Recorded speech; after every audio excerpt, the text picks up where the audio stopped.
Baik, Assalamualaikum warahmatullahi wabarakatuh. Eh, Anak-anakku sekalian, selamat menjalankan tugas sekolah, yaitu para kering. Sembari kita tetap belajar materi ke-NO-an atau materi keaswajaan, yang mana di bab kedua ini kita membahas tentang banom NO. Jadi di dalam Nahdlatul Ulama itu dilihat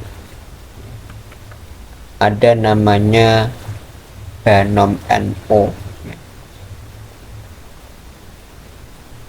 merupakan kepanjangan daripada Badan Otonom Nahdlatul Ulama. Apa itu Badan Otonom Nahdlatul Ulama?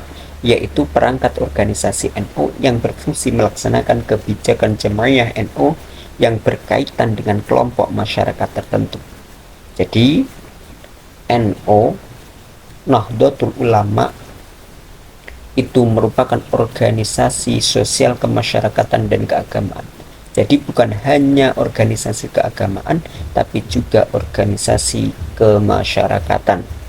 Sehingga dalam kaitannya berhubungan dengan masyarakat, tentu butuh namanya banom atau badan otonom, yang mana ketika NU punya program tertentu, baik dalam bidang misalnya bidang pendidikan, bidang ekonomi, bidang seni budaya dan lain sebagainya, maka NU dimudahkan dengan adanya banom-banom tersebut. Kemudian, apa hubungannya banom NU dengan Jamaah Nahdlatul Ulama? Badan otonom atau banom NU sebagai organisasi yang berdiri sendiri, tetapi bisa begitu saja lepas dengan Jamaah NU. Banom NU, saya ulangi, banom NU itu organisasi yang berdiri sendiri, tetapi tidak bisa lepas daripada NU. Anggal tau ya? Dewi tapi tidak iso dewi.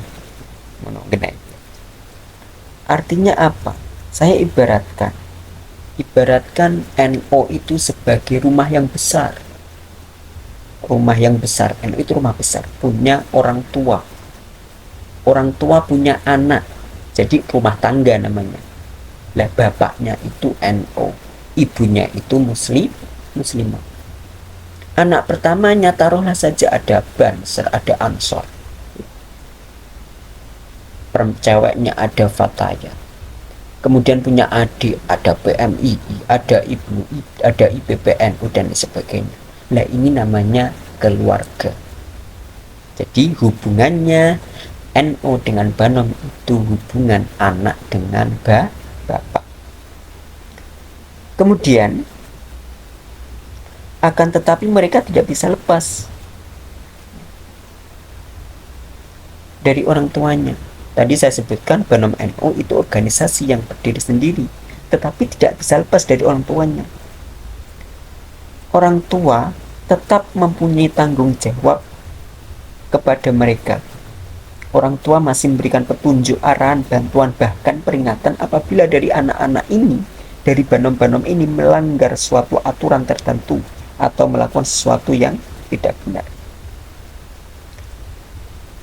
Misalnya ketika banom-banom ini punya program, punya kegiatan untuk menyelenggarakan semuanya, itu tentu harus minta izin, minta restu daripada bapak ibu NU. Sebaliknya, ketika bapak-bapak NU, ketika NU punya hajat, baik kecil maupun besar, tentu anak-anak itu harus wajib hukumnya untuk membantu menyukseskan hajat yang ada, yang akan diselenggarakan oleh bapak-bapak NU.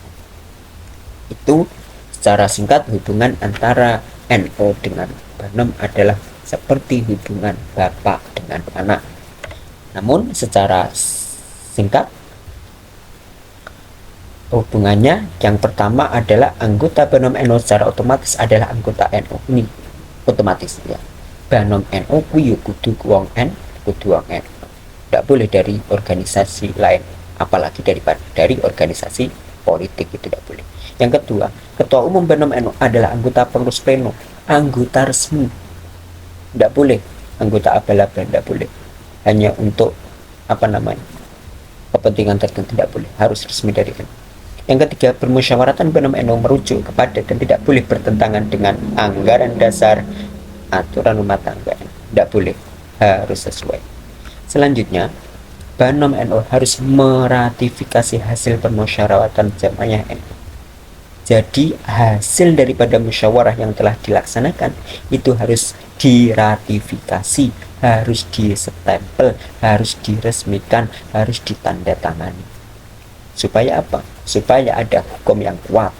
Yang kelima, susunan pengurus pimpinan pusat Banom NU disahkan oleh PBNU yang mengesahkan PBNU pengurus besar Nahdlatul Ulama, yang mana ini letaknya ada di ibu kota negara, yakni ada di Jakarta.